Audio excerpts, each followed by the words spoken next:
Hey friends, welcome back to my channel, Happy Girl Alaska. I am Terry. If you're new here, welcome. If you've been rocking with me for a minute, welcome back. So for today's topic, I wanted to come to you with a few suggestions on how to create a fitness routine. If you've been tuning into this channel this year, you will know that I'm picking an area of focus every month, and for the month of March, I am focusing on my fitness.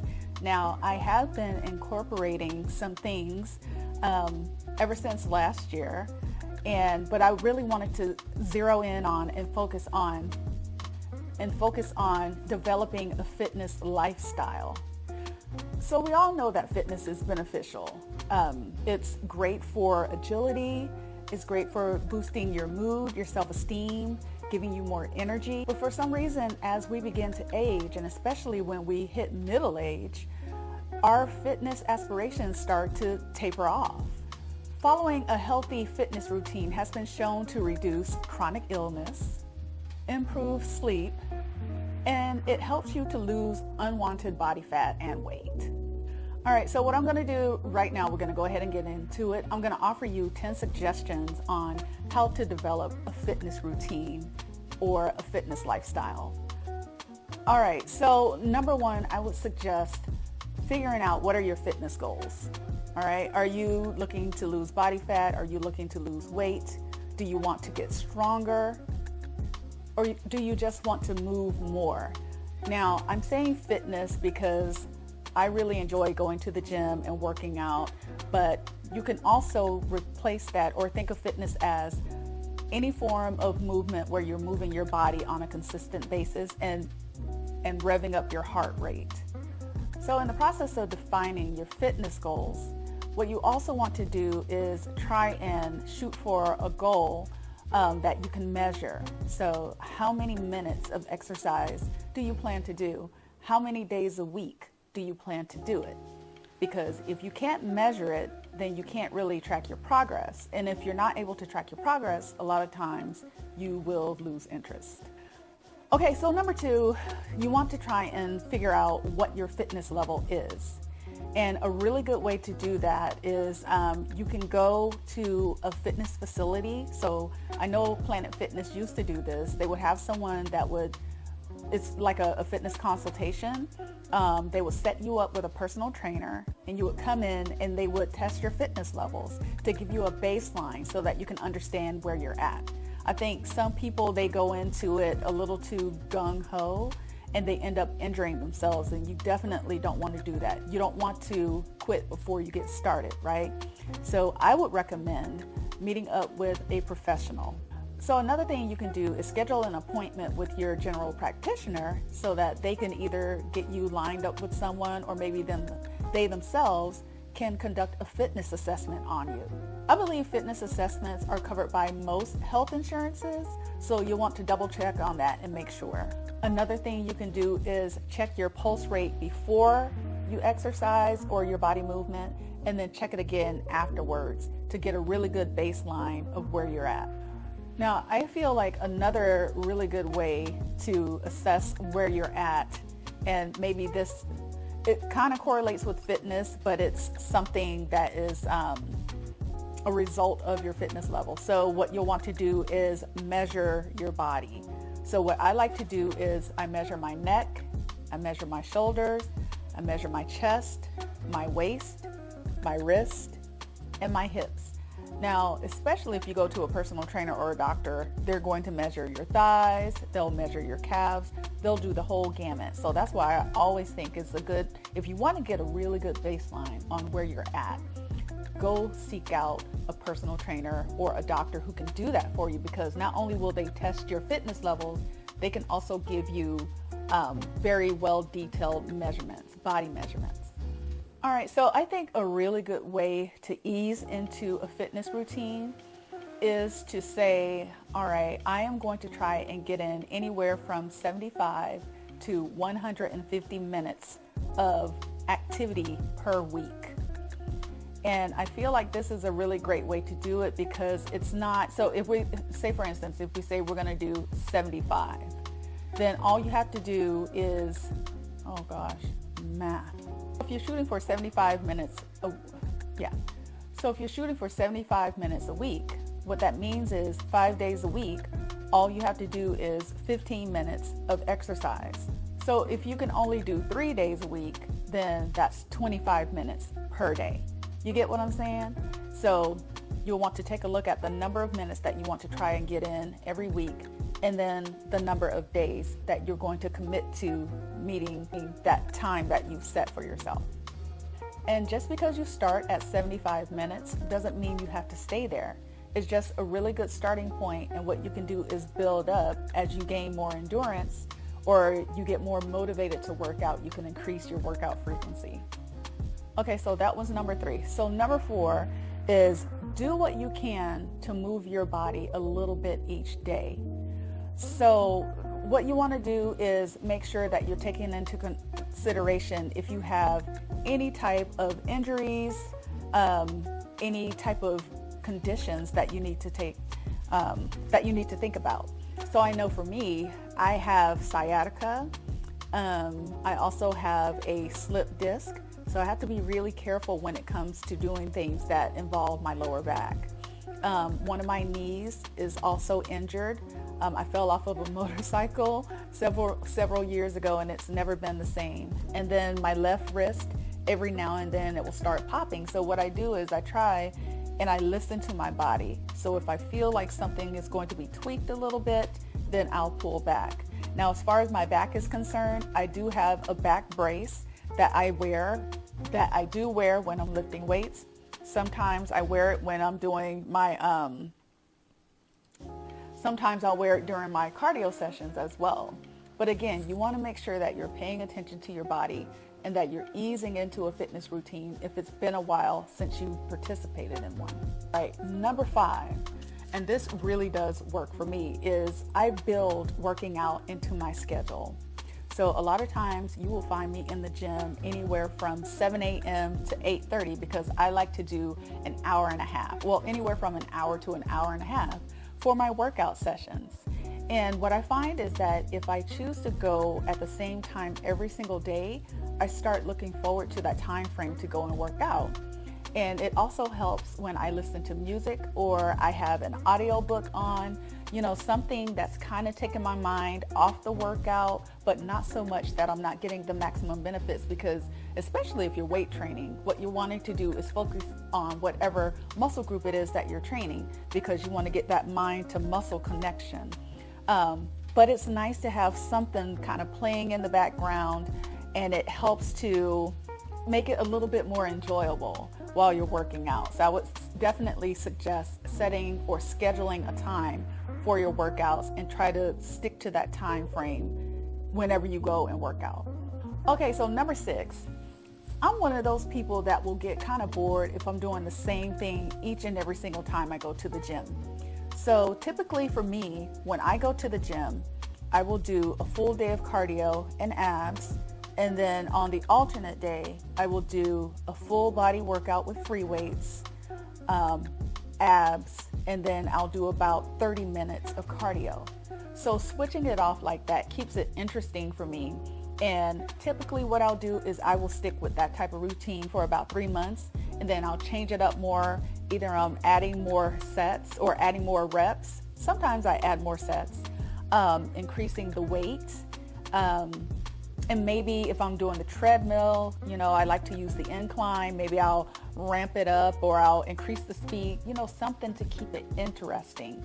Try and mix it up. And here's another thing too, when the weather starts getting a little bit nicer, what I plan to do is get outside for some activities. So going hiking, going for walks, that kind of thing also helps. I'm not much of a runner, at least not right now, but maybe that's something I can get into. And I know here they also have a double Dutch team. And then they also have cycling groups here. So, it's always good to try and mix it up. Maybe when you're first starting out, you want to stick to the same thing. But if you're one of those people you're going to get bored, just try to start coming up with some ideas so that you don't get bored and stop working out or moving your body. Okay, number 7. This is a big one, and it's something that I have kind of not paid attention to or completely ignored, and that is resting your body. You want to allow your body time to recover. You have to recover, especially if you're doing intensive weight training, intensive cardio, because if you just keep going and going and going, during that process, your muscle is being torn down, especially in the beginning, and it has to recover and build itself back up. And it can't do that if it's constantly being inflamed, because that's what happens when we work out. So what I try to do is take 2 days out of the week that I am allowing myself to rest. Now, if I just absolutely feel like, and I do get like this sometimes, that I need some type of body movement, some type of activity, I might do some light walking. But typically, I will take 2 days a week of recovery time, and just to kind of give myself a chance to restore, so that when I'm back at it the next day, I'm better than ever. All right, so I want to do a recap of the 8 suggestions that I just gave you, and then we'll get to number 9. So number 1, you want to make sure and determine your fitness goals. Number 2, and this is my suggestion, go to a professional, a personal trainer, or a doctor to determine what your fitness level is. You want to get a really good baseline of your measurements and your fitness level. 3, if you're a beginner, then try and get in at least 75 to 150 minutes of physical activity per week. And you can pick how many days you want to use in order to meet that fitness goal or that workout goal. But at least shoot for 75 to 150 minutes. If you are intermediate or you've been working out for a while, you already have a fitness routine, right? So you'd probably go anywhere from maybe 300, maybe you'll double it up, right? 150 to 300 and so on. Number 4 was do a little bit each day to move your body. I'm talking about things that you can do in the gym, but it doesn't have to be that. You can go bike riding, you can roller skate, you can go for walks outside. Whatever it is, just try and make sure that you're doing something to move your body at least 3 to 5 days a week. Number 5 was schedule time to exercise. So committing to a time that you're going to get your movement, your activity in is going to be really helpful, because it's going to help you to build discipline. And before long, you'll start building up anticipation and looking forward to participating in that activity. Number 6, mix it up. You don't have to do the same thing each and every single day. Number 7, allow yourself time for recovery and rest. We don't want to have injuries that happen because we're just going and going and going. Like I said, I usually take 2 days out of the week that I just rest my body. But you determine how many days, just as long as you have, I would say shoot for at least 1 to 2 days that you're just giving yourself time to recover and restore yourself. All right, so I thought I said number 8, but I hadn't said number 8 yet. So number 8 is you want to write it down. To me, it is very important to track my progress.